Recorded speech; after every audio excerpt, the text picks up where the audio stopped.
AP EAMCET 2024కి సంబంధించి BiPC counselling B Pharmacy మరియు ఫార్మాడిక్ సంబంధించి మనకి వెబ్సైట్లో అప్లై చేసేందుకు అన్ని లింక్స్ అయితే ఎనేబుల్ చేశారన్నమాట.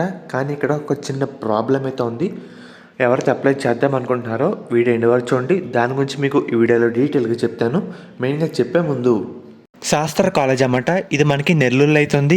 ఈ కాలేజ్లో BS nursing, B Pharmacy, PharmD, physiotherapy, diploma in pharmacy ఈ కోర్సులు అయితే అందుబాటులో అయితే ఉన్నాయన్నమాట. సీట్స్ కూడా మనకి అవైలబుల్ అయితే ఉన్నాయి. మనకి అడ్మిషన్ కౌన్సిలింగ్ ప్రాసెస్లో కూడా ఈ కాలేజ్ అయితే ఒకసారి వెరిఫై చేసి పెట్టడానికి అయితే ట్రై చేయండి అన్నమాట. ప్లేస్మెంట్స్ కూడా మనకైతే మంచిగా అయితే ఉన్నాయి. అండ్ అలాగే దీంతో పాటు మనకి మేనేజ్మెంట్ సీట్స్ కూడా ఈ కాలేజ్లో అవైలబుల్గా అయితే ఉన్నాయి. అది కూడా లిమిటెడ్ సీట్స్ మాత్రమే అయితే ఉన్నాయన్నమాట. మీకు ఎటువంటి డౌట్ ఉన్నా సరే ఒకసారి ఈ నెంబర్స్కి అయితే కాల్ చేసి వెరిఫై అయితే చేసుకోండి. మెయిన్గా ఇది బీటెక్ వాళ్ళకైనా లేదంటే బీఫార్మసీ వాళ్ళకైనా జస్ట్ ఇందాకే వెబ్సైట్లో లింక్స్ అయితే ఎనేబుల్ చేశారు కాబట్టి ఏమైనా టెక్నికల్ ఇష్యూస్ ఉన్నా మీరు అప్లై చేసేటప్పుడు రావచ్చు అన్నమాట. ఎందుకంటే లాస్ట్ ఇయర్ ఎంపీసీ విద్యార్థులు కూడా పోయిన సంవత్సరం అదే మనం జరిగిన కౌన్సిలింగ్లో చాలామంది విద్యార్థులకి ప్రాబ్లమ్స్ అయితే ఫేస్ చేశారు. కాబట్టి మీరు కొన్ని గంటలు అయిన తర్వాత అప్లై చేయడం బెటర్ అని నా ఉద్దేశం చెప్తాను.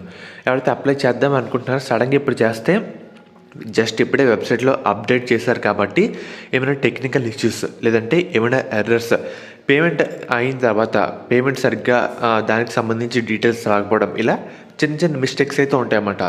దానికి సంబంధించి మనకి కొన్ని గంటలు అయిన తర్వాత అప్లై చేయడం బెటరు. అంతలోపు ఏమైనా టెక్నికల్ ఇష్యూస్ ఉన్నా ఏమైనా బగ్స్ ఉన్నా వాళ్ళు సరి చేయడానికి అయితే చూస్తారన్నమాట. సో ఇదైతే గుర్తుపెట్టుకోండి. మీ ఫ్రెండ్స్ కూడా ఎవరైతే అప్లై చేద్దాం అనుకుంటున్నారో చెప్పండి. మనకి ఇక్కడ టైం అయితే ఉంది. ఎప్పటి వరకు ఉంది? వచ్చే నెల 5వ తారీఖు వరకు ఉంది. అప్పట్లోపు ఎప్పుడైనా చేసుకోవచ్చు. కానీ ఇప్పుడైతే కొన్ని గంటలు అయితే ఆగండి.